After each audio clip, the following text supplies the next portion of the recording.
parece que hace una edición especial sobre economía, porque hasta de eso hablamos con Alfonsín y con González Fraga al comienzo. Luego tuvimos aquí al titular del INDEC, a Itzkovich, y ahora Alfonso Pratgay. Muchas gracias por venir. No, gracias Gerardo por invitarme de vuelta. Antes de hablar, no, al revés, quedó una segunda parte que me encanta hacer. Antes de meterme en la cuestión de la economía, se generó, voy llevando un tema de entrevistado a entrevistado. Alfonsín tiró al final de la entrevista que le parecía mucha casualidad, yo creo que inspirado en una nota que yo tengo por acá de Biliones, del Fiel, sí, que le parecía mucha casualidad que siempre los índices que da el INDEC son redondeados para abajo, como si les diera siempre 0,84, de tal modo informan 0,8, y que esto ocurrió durante 33 meses seguidos, que es como si una moneda siempre saliera seca. Y recién Itzkovich me dijo que un economista no tiene maneras de desagregar eso, que no tienen cómo saber cuál es el decimal.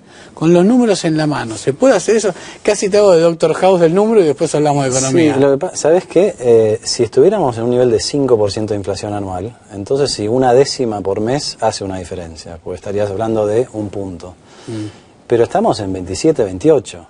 Entonces, más allá de que lo que diga Alfonsín sea o no cierto, me parece que la mentira del INDEC es tan impactante que estar jugando con la estadística de que en 33 meses redondearon para abajo es absolutamente insignificante, ¿no? El problema acá es que el INDEC, cuando muestra 0,8, que fue lo que mostró el mes pasado, justamente por ese redondeo para abajo, si vos mirás los índices de las provincias, Gerardo, y entiendo, yo no llegué, pero entiendo que Itzkovich habló de los índices de los privados, porque lo que le encanta al gobierno es decir que las consultoras miden mal. Sí, en rigor sobre la cuestión de las provincias, me lo dijo antes del aire, pero porque realmente no tuve tiempo de repreguntarlo, pero sí, por supuesto habló más de la cuestión de los privados, decía que siempre hubo mucha diferencia, que antes del 2006 también.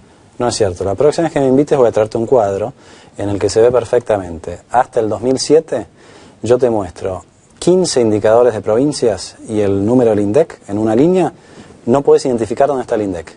Está como entreverado entre todos los otros índices que muestran exactamente lo mismo. A partir del 2007 el INDEC hace así y todos los índices hacen así para arriba, ¿no? En abril de este año, lo que al INDEC le dio 0,8, a las provincias le dio entre 2 y 3%. ¿Se entiende? Que eso anualizado es casi un 30%. Entonces, estar preocupándose porque en el redondeo tengo una décima menos... No, lo tiraron a modo de ejemplo, Rigor. Pero me parece que el problema es mucho más serio. Alfonsín debiera estar enfocándose en el problema de fondo, que es el INDEC mide y después miente. Y que mienta redondeando para abajo una décima es nada frente a las 20 décimas que se come todos los meses. Lo tiró a modo de ejemplo, como que tira una pregunta antes de irse sabiendo que venía justamente el titular del INDEC. Pero se entiende lo que digo, Gerardo, porque si no pareciera ser que lo que el INDEC está haciendo es una picardía estadística. Es mucho peor que una picardía estadística. Mide, y una vez que mide, miente con la publicación de los datos. Porque si no es inexplicable que las provincias que estaban siempre en el mismo rango en torno del INDEC, ahora a las provincias les da mucho más. Provincias como Jujuy. La inflación de Jujuy en los últimos 12 meses es del 34%, Gerardo. Y en Jujuy gobierna el Frente para la Victoria, ¿no? Y hasta donde yo chequeé la última vez en la Constitución, los gobiernos provinciales eran oficiales. Entonces un informe de un gobierno provincial es oficial. No es un consultor privado, delirado, trasnochado de los 90 que quiere voltear el modelo, ¿no? Es un informe oficial de una provincia, del Frente para la Victoria, que mide la inflación y publica lo que le dice esa medición, ¿no? En la entrevista pasada me dijiste, la gestión de Cristina es muy mala en lo económico. Yo de algún modo te lo discutí, vos la comparaste incluso con la de Néstor, y ahí quedó tu mirada sobre lo macro. Yo quería preguntarte hoy... Me quedé corto. Ah. Sí. Como me das revancha, te lo digo. Me quedé corto. Fíjate, hoy anunció Cristina, dijo, estamos llegando al 1.000.000 de viviendas, ¿no? Claro, con la cola sucia salen finalmente a despegarse de Joclender y a tratar de explicar lo inexplicable. Si vos entrás en el sitio de la Subsecretaría de Vivienda, lo que vas a ver allí es lo que la Presidente no quiere ver o no le explicaron, ¿no? Que durante la gestión del kirchnerismo se construyeron 314.000 viviendas. Hubo otras 261 mejoras, y cuando vas al detalle de lo que son las mejoras, es arreglar un picaporte, mejorar un vidrio, digamos, pero viviendas concretas, de principio a fin, 314.000, Gerardo.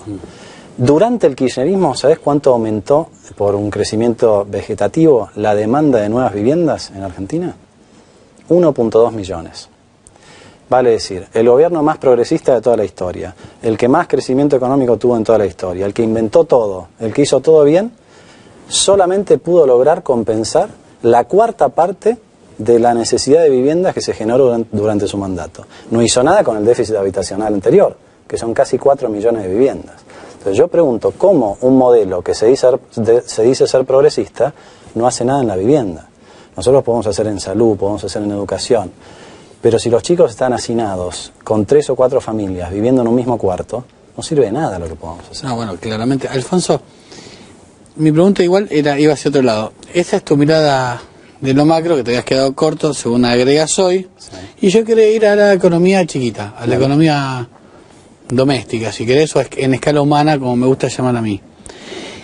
¿Cómo crees que tiene que ser un tipo que se esfuerza todo el día trabajando y tiene su sueldo, y probablemente su mujer también lo haga, para que ese dinero que gana conserve su valor y esté bien aprovechado? Ya hemos aprendido por los libros que publican tus colegas, etcétera, que ganarse la plata es solamente una parte del tema, y la otra cuestión es saber usarla. ¿Cómo crees que son los meses que vienen y qué debe hacer un tipo? ¿Es momento de comprar una casa? ¿Es momento de cuidarse en los dólares? ¿Es momento de entrar en un plazo fijo en pesos? Mira, seguro no es un momento de ahorrar, ¿no? Habría que ver, si miramos a la población, son pocos los que tienen la capacidad de ahorrar hoy. En una sociedad donde casi el 30% de la población está debajo de la línea de la pobreza, tenemos que pensar que la capacidad de ahorro todos los meses es más bien una cuestión de la clase media o clase alta. Claramente. Bueno, entonces, suponiendo que estamos hablando de la gente que tiene capacidad de ahorro, lo que no le conviene es ahorrar. ¿Por qué? Porque vos vas al banco hoy y te dan un 10% de interés anual en un plazo fijo. Vale decir que si vas renovando el plazo fijo, en un año tendrás más o menos un 12% más de lo que colocaste. La gente sabe muy bien que en un año el precio de todas las cosas va a subir más que el 12%. Va a subir el 25, el 26, el 28, el 30 o más. Lo ve además porque ve que su salario sube más que el 10% o más que lo que dice Iskovich, que mide todos los meses, ¿no? Entonces, hoy no hay ningún incentivo para que el que tiene capacidad de ahorro, ahorre. Por eso es el boom de consumo, ¿no? Porque lo que te están diciendo con las tasas de interés negativas es, usted gaste, después vamos a ver, ¿no? Y este es uno de los factores por los cuales este modelo es insostenible, ¿no? Un modelo que se basa casi exclusivamente en el consumo y desatiende por completo la inversión, es un modelo de corto plazo, es un modelo populista de que nos vaya bien ahora, mañana no sabemos, ¿no? Entonces, para la gente, ¿cuál sería la recomendación? Que si sobra algún peso, lo gaste en algún bien durable, porque seguramente ese bien durable dentro de 12 meses va a valer mucho más de lo que le da el banco.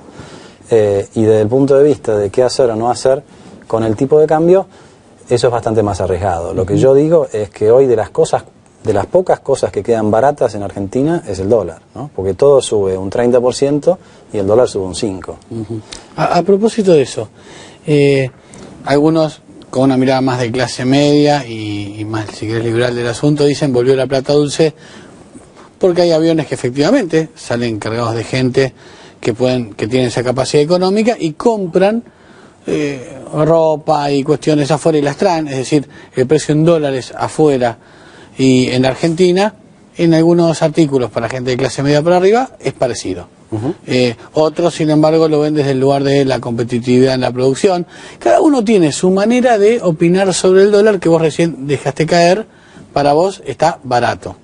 Sí, mi pregunta es la siguiente: ¿a quién beneficia que el dólar cueste lo que cueste, que ahora vos definirás si está bien o mal, y cómo debiera ser ese valor desde tu perspectiva? Te cuento cómo era el valor cuando nosotros estábamos en el Banco Central, y arranco de ahí y después la seguimos con el ping-pong. Nosotros nos fuimos del Banco Central en septiembre del 2004. En ese momento estaba casi en 3 el dólar, o sea, por un dólar te daban 2,98 pesos. Si nosotros nos tomamos el trabajo de ajustar esos 3 pesos del septiembre del 2004 por la inflación real, no la de Iskovich y la del INDEC, sino la de las provincias, incluidas las provincias que son amigas del gobierno, desde el 2004 hasta ahora, y le resto la inflación en Estados Unidos, para tener en cuenta que el que se va a Miami tiene que hacer el cálculo de la inflación americana, ¿sabes cuánto me dan esos 3 pesos de septiembre de 2004? 6,80. Yo no estoy haciendo un pronóstico ni una recomendación. Lo único que digo es, cuando se hacen las cosas bien en Argentina, y sobre todo cuando se mantiene baja la inflación, el tipo de cambio no es una preocupación. Detrás de la discusión del tipo de cambio no está el nivel, si tendría que estar en 4, 5 o en 3. La discusión de fondo es, esta inflación es insostenible. Y esta es una inflación para todos. Es inflación para el exportador, es inflación para el asalariado, es inflación para el jubilado, es inflación, sobre todo, para el 30% de la población que no tiene manera de protegerse, ¿no? Entonces, el gobierno habla de LSD para todos, fútbol para todos, merluza para todos. Lo más importante es inflación para todos, porque eso le pega a todos, pero le pega mucho más a los que menos tienen. Y en la discusión cambiaria, en realidad el trasfondo de la cuestión es esa, ¿no? Porque al final del día vos lo que querés ver como exportador, como importador, como empresario o como asalariado, es cómo se ajustan tus costos respecto de los costos de tus potenciales competidores. ¿Me explicás de nuevo el cálculo que terminó en 6,80 y que tuviste, me parece bien, que claro, no es un pronóstico, ni es un pedido, pero para volver a repasarlo? Yo tomo los 3 pesos... Costaba 2,90 y pico el dólar. Sí, 3, redondito. Sí, ponerle 3. La inflación en los últimos 6 años, en promedio, estuvo cerca del 20%. ¿no?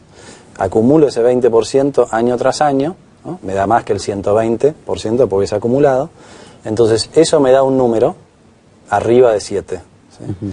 A eso le tengo que sacar la inflación americana de los últimos años. Claro. Para ver el poder adquisitivo de un dólar frente allá y acá. ¿no? Cuando hago ese cálculo, lo que me queda es 6,80. Vale decir, mi mensaje es, cuando en el Banco Central hay gente profesional, independiente del gobierno de turno, que se preocupa por cumplir con la Carta Orgánica, que dice muy claramente, es misión primaria y fundamental del Banco Central defender el valor de la moneda, no dice defender el valor de la moneda estadounidense, dice moneda punto. Defender el valor de la moneda es asegurarse que los precios no crecen, que no crecen mucho por lo menos, y que la inflación es baja y estable. Cuando se hace eso, la discusión cambiaria no existe. En la época de Martínez de Oz, algo dijimos la vez pasada. El problema no era tanto que el tipo de cambio estaba fijo, sino que la inflación estaba en el torno del 20-25%.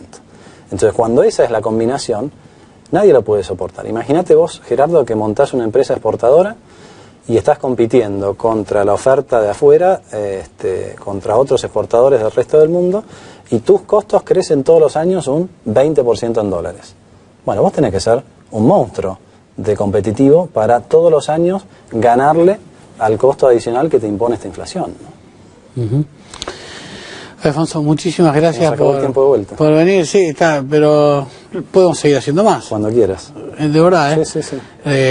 porque la otra vez lo prometimos por un martes y por Twitter me verduguearon porque no lo hicimos. Realmente no pudimos, no es que no pudimos. Pero realmente no es que no tuviéramos invitados, sino que teníamos un tema de agenda. Absolutamente. Gracias por venir y espero que vuelvas. Porque quieras. la verdad es que los temas económicos a mí me interesan especialmente y entiendo que a buena parte de los que ven el programa también. Son los programas que mayor repercusión tienen, los que más preguntas generan, y la verdad es la cuestión sobre la que más tenemos que pensar, porque verdaderamente nos llegan aquí al programa, a nuestra vida, discursos tan enfrentados que, siendo algo tan importante para todos, nos lleva el doble de esfuerzo entender, y a mí me parece que a este programa le debe llevar el doble de tiempo para entender de qué va el asunto. No, me parece muy bien. Y el mensaje que siempre hay que recordar es que los números no mienten. Los que mienten son los que usan los números de una determinada manera. Gracias por venir. A vos.